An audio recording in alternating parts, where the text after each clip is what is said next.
ఇక్కడ మీ కాలేజ్ దగ్గరికి వచ్చాము.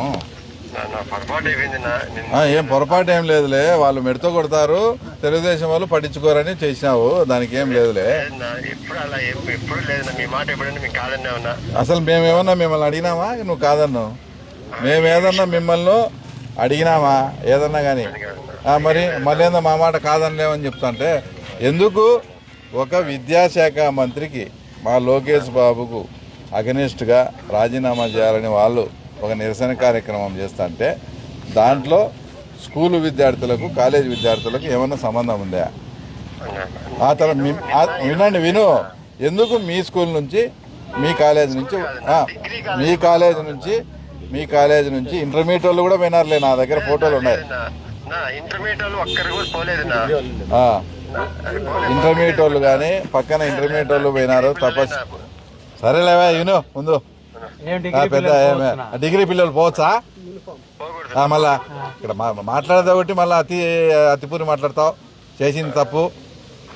ఇక్కడ మా దగ్గర ఫోటోలు లేవా? అంటే డిగ్రీ పిల్లలు పోవచ్చా? మరి విను, డిగ్రీ పిల్లల తల్లిదండ్రులకు విషయం చెప్పినావా? నేను ఇట్లా రాజకీయ కార్యక్రమాలకు కూడా వాడుకుంటానని చెప్పినావా? మరి డిగ్రీకి పిల్లల గురించి వకాలు తప్పుచుకొని మాడుతున్నావు మళ్ళా. ఇప్పుడు ఎందుకు రాలే, మేము వస్తామని చెప్పినాం కదా. నేను ఊర్లో లేను, మా అమ్మ బాగాలేదని ఊరికి వచ్చిన. సరే అయితే కాలేజీ మూసుకొని వచ్చేంత వరకు ఏం ఎట్లాగానే వస్తాను నీకు?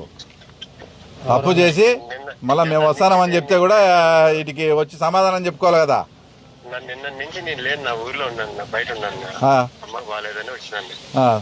వచ్చేదానికి తమరికి ఎన్ని రోజులు పడుతుందో టైం? సాయంత్రానికి కలుస్తాను మిమ్మల్ని. నన్నేం కలిసొద్దు. ఇప్పుడు మీరు విద్యార్థుల జీవితాలతో ఆడుకొని మా లోకేష్ బాబుకు అగెనిస్ట్గా చేసిన దాంట్లో ఒక విద్యా సంస్థను నడిపే నువ్వు ఎట్లా మీరు పాల్గొంటారు మీ విద్యార్థులు? చెప్పు నాకు.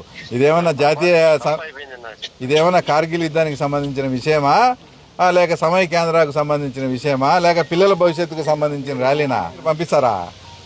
కేవలం మిమ్మల్ని ఇది జరపకుంటే మా కాలేజీలు ఉంటాయి లేదని భయపడి మీరు పంపించారు, అంతేనా? జరిగింది వేరేనా? ఆ ప్రెజర్ వచ్చింది కాబట్టి మీరు కంప్లైంట్ ఇవ్వండి. వచ్చి ఒకటి కంప్లైంట్ ఇచ్చి మీ స్టాఫ్ ఎంతమంది ఉన్నారో అంతమందికి డిఎస్సికి అనుకూలంగా మీరు కూడా ఒక అర్ధగంట ర్యాలీ చేయండి. ఈ రెండు కార్యక్రమాలు చేస్తే మా వాళ్ళు అంత సాటిస్ఫై అవుతారు మీరు చేసిన తప్పుకు. ఎవరన్నా ఇట్లా ఎప్పుడు ఇస్తావు కంప్లైంట్? మీ డిఎస్పీ గారి దగ్గర పోయి మిమ్మల్ని ఎవరు బలవంత పెట్టినారో, ఎవరు ప్రెజర్ చేసినారో మాకేం అట్లా పేర్లు కూడా మాకు అవసరంలే. మీరే పేర్లు ఇచ్చుకొని నిజంగా ఎవరు ఫోన్లు చేసినారో మీరు కంప్లైంట్ ఇవ్వండి. ఒకటి, రేపు మీరు తప్పు చేసినారు కాబట్టి, లేకపోతే మాకు ఇట్లాంటివి నచ్చవు. మీరు తప్పు చేసినారు కాబట్టి మిగతా స్కూల్ వాళ్ళు కానీ ముఖ్యంగా వైఎస్ఆర్సీపీ వాళ్ళకి బుద్ధి రావాలంటే మీ స్టాఫ్, ఓన్లీ మీ స్టాఫే, విద్యార్థులు కాదు, ఓన్లీ మీ స్టాఫ్ వరకు డిఎస్సికి అనుకూలంగా తర్వాత మీరు కూడా పులిందలో ఒక ర్యాలీ నిర్వహించాలా. రైట్. ఈ వివాహాది శుభకార్యములకు, పుట్టిన రోజులకు, మీటింగులకు అత్యాధునిక సదుపాయాలతో ప్రొద్దుటూరు వాసవి సర్కిల్ వద్ద నుంచి అతి సమీపాన మీకు అందుబాటు ధరలలో happy banquet AC function hall మీకు స్వాగతం పలుకుతుంది. మా ఫంక్షన్ హాల్ నందు వంట సామాగ్రి మరియు విశాలమైన కార్ పార్కింగ్, అతి తక్కువ మెయింటెనెన్స్ ఖర్చుతో ఏ ఫంక్షన్ అయినా మా happy banquet AC function hall నందు జరుపుకొని ఆనందాన్ని పొందండి. బుకింగ్ కొరకు సంప్రదించండి. మా సెల్ నంబర్ 9100600238 7799 000211.